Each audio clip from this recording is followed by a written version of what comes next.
Hello, and welcome to episode 7 of What If International Relations Reset, otherwise known as Worldwide Battle Royale.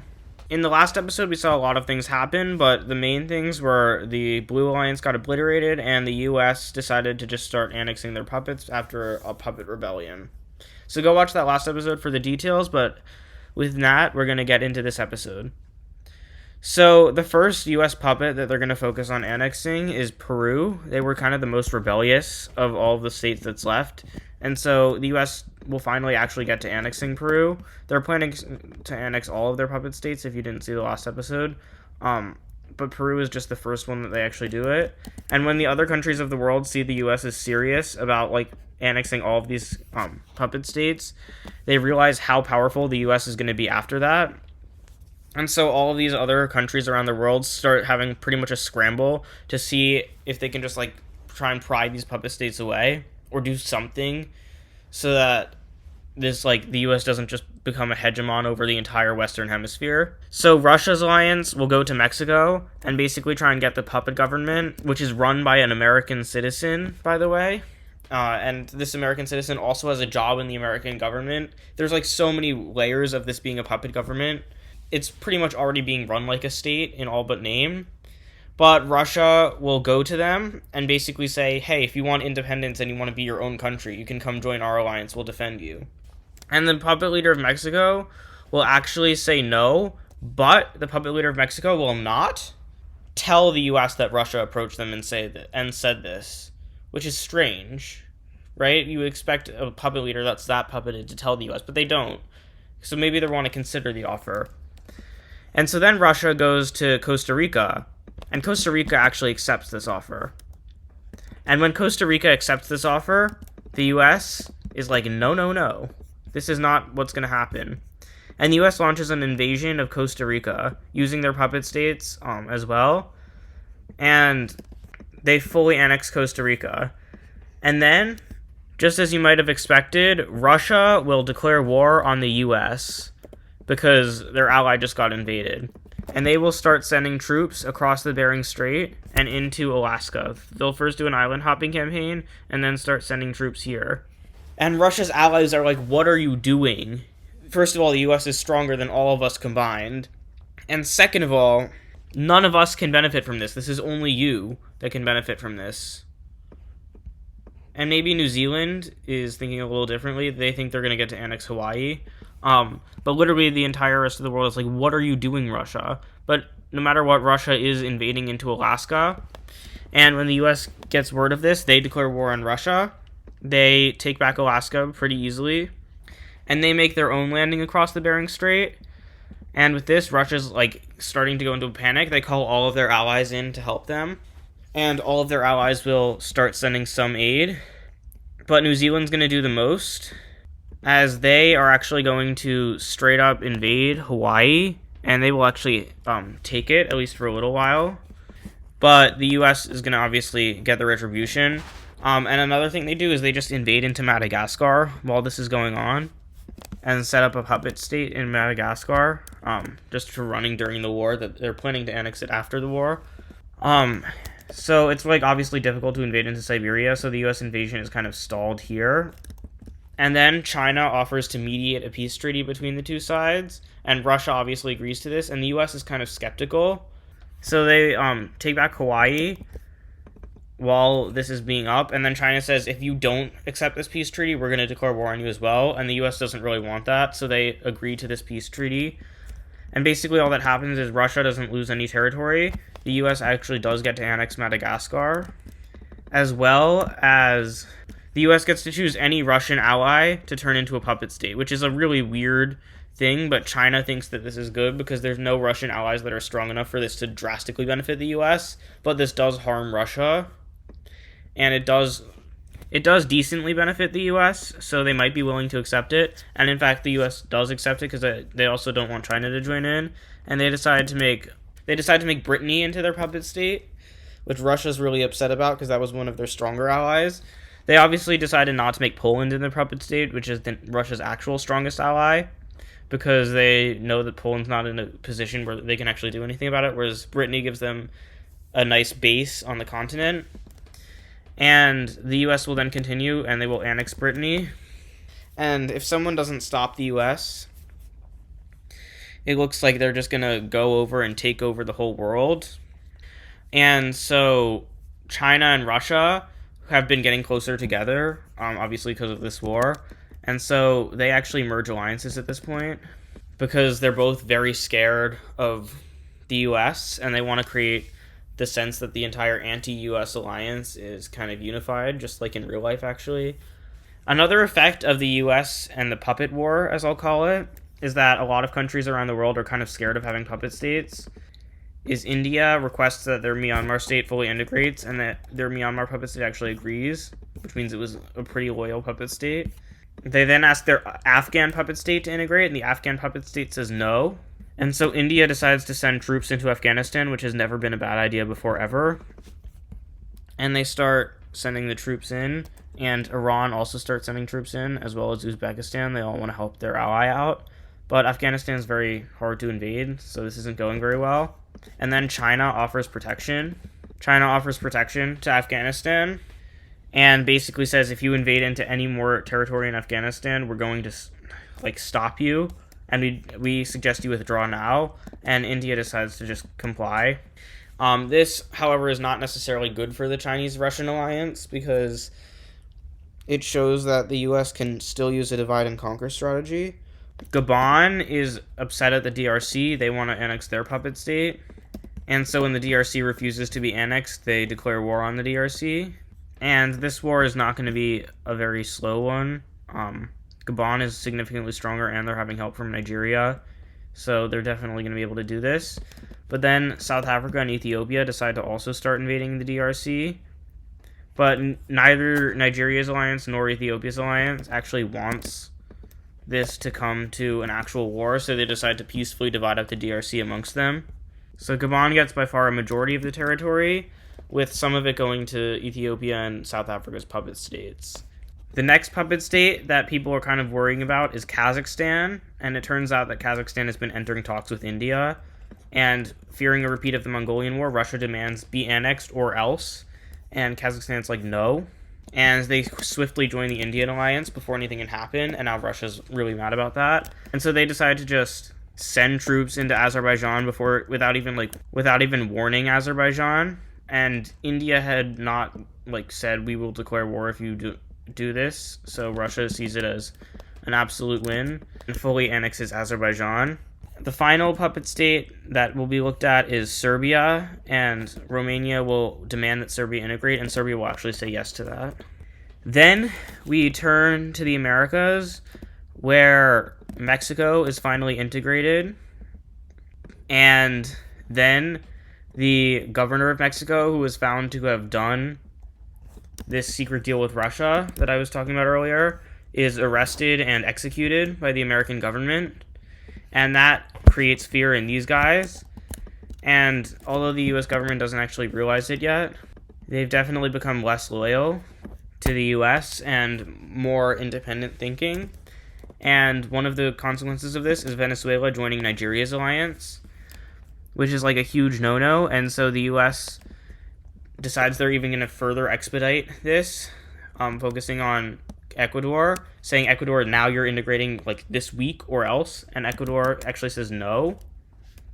And they beg Nigeria to join their alliance. Nigeria says no. They beg Spain. Spain says no. They beg Russia. Russia's not after what happened last time. That was kind of embarrassing. So finally they go to India, and India agrees to guarantee Ecuador. And now the U.S. is really pissed. So they just annex Colombia and declare that it's sovereign territory. And if anyone tries to make an alliance with Colombia, it will start a war, and no one tries to. And that's good because now the U.S. has all of their territories connected.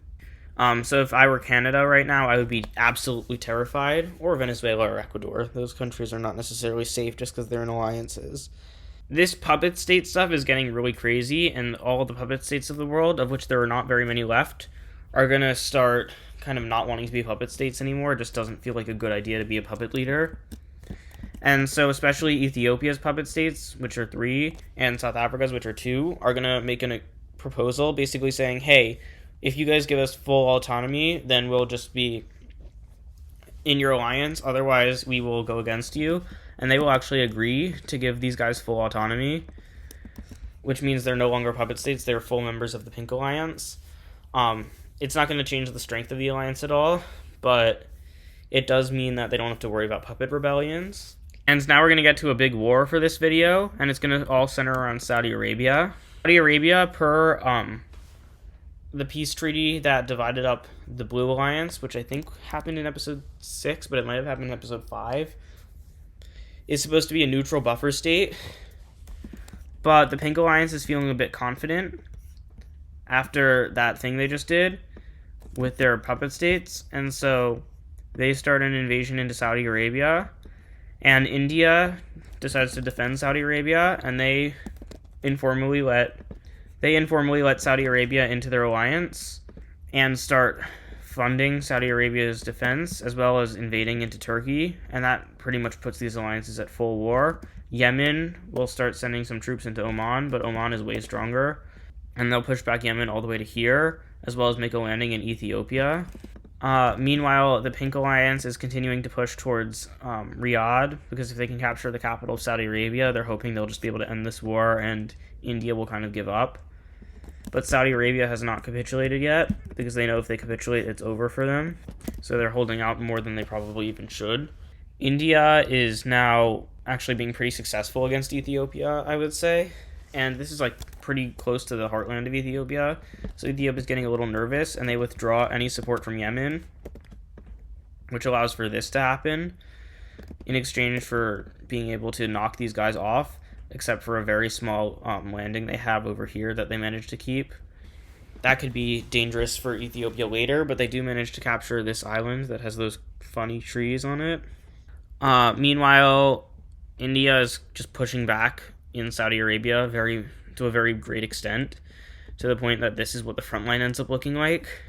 And Ethiopia is just struggling to get these guys off, and this island is then recaptured by, I think it's called Socotra, but I might be wrong, by Oman. And now India is sending their actual troops in, and they decide to make an amphibious landing nowhere else but in Mozambique, because they know it's the least defended of these countries. And Mozambique just didn't really have an army. They were kind of relying on their allies. They didn't really consider an amphibious landing this far away, but they were stopping in Socotra on the way. This isn't an insane invasion. Like, this is a ridiculous distance, but they managed to pull it off, because once they have here and some islands in between, once they have a landing here, it's not that hard to land more troops there. It just takes some time. And South Africa had sent most of their army to help Ethiopia, so now they need to withdraw it, which means that a lot of the invasion forces are going to be coming from the north. But there's like one port city over here that they are just failing to capture. And so this is going decently well, but it does mean that more troops get pulled back, which allows for this front to go a little bit better, and this front to go a lot better, as Egypt is dangerously close to being invaded into, and they start questioning why they're even in this war. But then something is going to change the entire war, and you might have guessed it, but the Russia and China's alliance is going to take this opportunity to invade into Kazakhstan, specifically Kazakhstan. They don't declare war on India or anything. They don't mention India at all, or the fact that Kazakhstan is in this alliance. They specifically invade Kazakhstan because they just want to get rid of Kazakhstan, and they're hoping this will just be a silent way to do it. And obviously Kazakhstan is going to surrender. They're not actually going to try and resist this invasion. And Kazakhstan is divided up while this war is going on. And India has decided not to do anything and to let Kazakhstan die, which makes their allies a little bit nervous. But for now, the war is going to continue, and it's still going to be going in India's favor, even with that small hiccup, as this landing is reconnected, and everything seems to be going well. Mozambique basically doesn't have a government anymore, which means that all this pink you see within its borders are just allied troops. And now Nigeria's alliance decides to take advantage of this, specifically in Sudan. And they basically do what Russia did, except instead of invading into Kazakhstan, they're only invading into Sudan. This is basically the opposite of what Russia did, because Russia was against India's alliance, whereas these guys are against the Pink Alliance. And the Pink Alliance is not really able to help Sudan out, And so Sudan is forced to capitulate and is for now made into a puppet state, although obviously Nigeria plans to annex them at some point. But with that, it starts to get even worse for the Pink Alliance as they just completely lose Mozambique entirely. And Zimbabwe, which just got created, is just not strong enough to stand up. For some reason, Zambia is. I guess they probably had a stronger puppet government. But Zimbabwe falls almost immediately, and South Africa is starting to get invaded now. Egypt is barely managing to do decently on this front, but Turkey is basically been losing for a really long time. But then Russia and China are like, wow, these guys are so focused on this war, they'll just let anything happen. And so they tell Indonesia, hey, I bet you could invade Malaysia. And Indonesia tries it, and India does not stop them from invading Malaysia. Australia, on the other hand, does. Australia sends troops into Indonesia and basically takes New Guinea very quickly. And this causes Russia's alliance to be like, you asked for it. And they declare war on Australia. And Australia is like, oops, I goofed up. New Zealand seizes the South Island and quickly annexes it because there's no defenses here at this point. Were sent up here. As Russia's full military might is coming down onto Australia, without Australian support, India is going to start to do a little bit less well. Specifically in this front over here, it's kind of weird that they were able to keep it this well for this long. And South Africa and Ethiopia managed to push them fully out of this front. India realizes they might be screwed if they fully declare war on Russia, so they don't. And they just let Australia deal with Russia. But Australia is not really dealing with Russia. New Zealand makes a landing in Tasmania and just takes the island as well as some neighboring islands, and then makes some landings in southern Australia, which is like where most of their population is, while Australia is still getting pushed out of New Guinea. Malaysia has fully capitulated, and now Thailand is starting to get invaded. And Thailand decides to make a treaty where they agree to join Russia's alliance in exchange for not losing any territory. Turns out they weren't so loyal after all. Australia then has another landing in the north on it, and then another landing over here is done into Australia, and these landings connect up. And then another landing is done in Sydney, or around where Sydney is, and these two landings connect up. And then another landing is done in the west, and Perth is captured, and at this point all of Australia's major cities are gone, and Australia will capitulate. While that's been going on back in this war, India's been doing as badly as you would expect, given that the world is crumbling in on them. Russia still hasn't actually gone full war against them, but the Pink Alliance is doing really well, and the Saudis are getting very close to just giving up, which is what really matters. Yemen finally is retaken, and fully retaken at that. Oman will silently leave Russia's alliance, or India's alliance. And with this, the Saudis realize that all hope is lost, and they will capitulate, after which India doesn't see a point in fighting, and so they will agree to a peace treaty with all of the powers that be, and see what happens. And just like that, the entire point of the war goes into the Pink Alliance's favor, as Saudi Arabia is made into a Pink Alliance puppet state. As for the Pacific theater, Australia is made into a puppet state and gives a lot of their stuff to New Zealand, and Malaysia is divided between Thailand and Indonesia. What about the Yellow Alliance? They've been suspiciously silent. They've actually been doing a lot of work. Germany, the Netherlands, Norway, Sweden, Croatia, Bosnia, Greece, meaning that while it's probably still the weakest alliance in the world, it's at least competitive with India and Nigeria's alliances. And with that, I'll end the episode there. Thank you for watching, and I'll see you next time.